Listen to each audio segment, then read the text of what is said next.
Hi, I'm State Representative J.T. Wilcox. I'm the House Republican Leader down here in Olympia, and we're coming into the last 2 weeks of the 2020 Washington State legislative session, and it's becoming more and more clear what is going to be happening to our state government, and the people of Washington. The things that I am really paying attention to as we get down towards the end are 4 or 5 very contentious, very controversial bills, and the budget. First, the bills. There are a number of bills that came over from the Senate that were passed mostly with partisan votes that we would really like to not see passed. First of all, there are a couple of bills that would likely infringe on our gun rights, which are really carefully protected in the Washington State Constitution.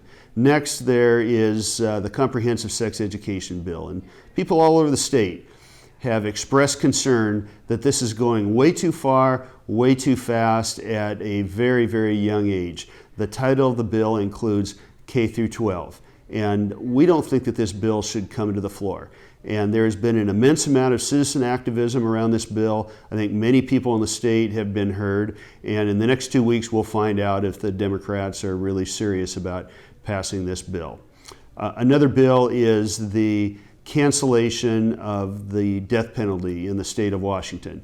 Now, this has not been used for many years, but we have a member of our caucus, Representative Jenny Graham, who is the sister of a Green River victim, and she feels very, very strongly that she and many other families wouldn't know what happened to their loved ones if there was not the death penalty available to threaten the Green River killer with. And as a result, he divulged the location of dozens and dozens of victims and gave their families closure. So we think it's important that that still stay on the books.